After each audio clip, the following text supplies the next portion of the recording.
Welcome to our channel. Today we how to restore contractor payments automation with QuickBooks, full guide step by step clearly. Begin by logging into your QuickBooks account. Navigate to the dashboard and locate the Vendors section. Click on Vendors to access your list of contractors.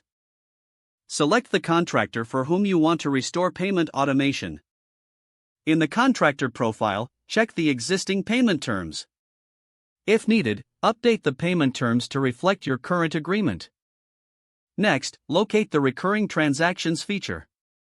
Click on Create New to set up a new recurring payment. Choose expense from the options provided. Fill in the necessary fields such as payment amount and frequency. Select the contractor from the Payee drop-down menu. Now, assign the appropriate account for the transaction details. Prepare any necessary memo or description for your records. Review the automation settings for accuracy. Once verified, click on Save to activate the recurring payment. To confirm the automation, head back to the Recurring Transactions section. Check that your newly created payment appears in the list. Return to your contractor's profile to ensure all settings are correctly configured. Finally, run a test payment to confirm automation is functional. Monitor the next payment date to verify the process is seamless. You have successfully restored contractor payments automation in QuickBooks.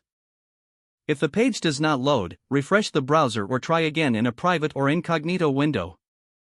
Make sure you are using the correct email address, then retype it carefully to avoid small typos.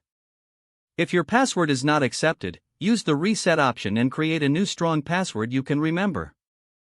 Check your spam folder for verification or security emails, then complete any requested confirmation steps.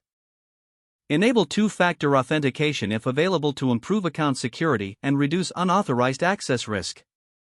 After signing in, review your profile details so your contact information and settings are accurate and current.